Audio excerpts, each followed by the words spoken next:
नमस्कार दोस्तों, मैं गणेश कुमार वर्ग क्रमांक 29 अनुग्रह नारायण महाविद्यालय पटना शिक्षा विभाग सत्र 2022-24 का छात्र हूँ। मैं आप लोगों को एक प्रेरणादायक कहानी सुनाने जा रहा हूँ जिसका शीर्षक है मूर्तिकार। एक बार की बात है, एक मूर्ति बनाने वाला आदमी जिसने अभी अभी मूर्ति बनाना सीखा था, वह अकेले एक जंगल से जा रहा था। जंगल में उसे एक बड़ा सा पत्थर दिखता है। वह आदमी उस पत्थर को देखकर ये सोचता है कि क्यों ना मैं इस पत्थर से भगवान की एक मूर्ति बना लूं। उस आदमी ने अभी अभी मूर्ति बनाना सीखा था। वह बहुत ही उत्सुक था मूर्ति बनाने के लिए, इसीलिए उसे जो भी अच्छा बड़ा सा पत्थर दिखता वह उससे मूर्ति बनाने के बारे में सोचता।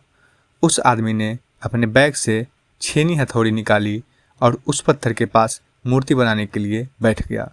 उसने जैसे ही उस पत्थर पर छेनी हथौड़ी से वार किया तो उस पत्थर से आवाज़ आई कि मुझे दर्द हो रहा है।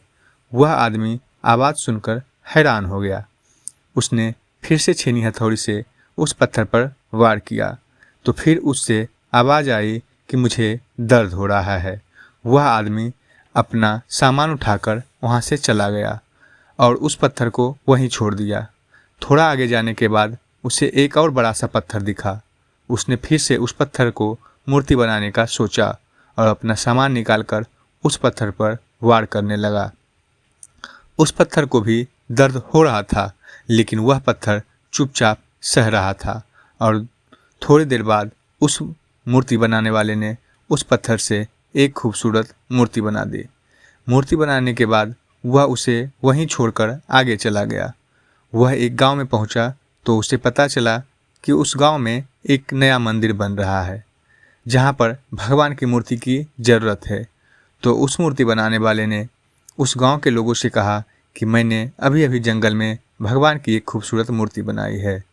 तुम कुछ लोग मिलकर जंगल से जाओ और उस मूर्ति को इस मंदिर में स्थापित कर दो। उस गांव के लोगों ने जंगल में जाकर मूर्ति लाई और उसे मंदिर में स्थापित कर दिया।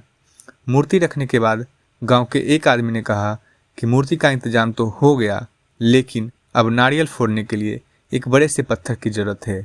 तभी उस मूर्ति बनाने वाले ने कहा कि तुमने जंगल में जहाँ से ये मूर्ति लाई है उसी रास्ते से थोड़ा आगे जाओगे तो तुम्हें वहाँ एक बड़ा सा पत्थर मिल जाएगा। गांव के लोगों ने उस पत्थर को भी लाकर मंदिर में नारियल फोड़ने के लिए रख दिया। एक दिन रात के समय मूर्ति और पत्थर आपस में बात कर रहे थे। पत्थर ने मूर्ति से कहा कि तुम कितना खुश हो, तेरी लोग पूजा करते हैं, तुझे सजाते हैं, मानते हैं और मुझ पर नारियल फोड़ते हैं। मुझे नारियल की वजह से काफ़ी दर्द होता है।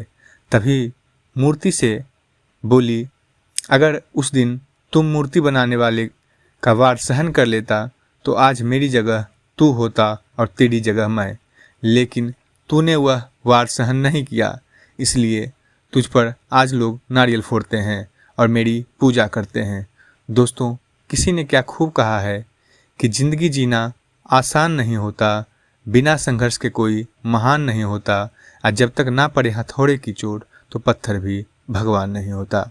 इसीलिए जब भी आपको लगे कि आपकी ज़िंदगी में बहुत ज़्यादा दर्द है, तकलीफ़ है, परेशानी है, तो समझ जाइए कि इन्हीं दर्द और तकलीफ़ से आप में बदलाव होगा और इसके बाद आपके लिए एक बड़ा मीठा फल आपका इंतजार कर रहा होगा। धन्यवाद।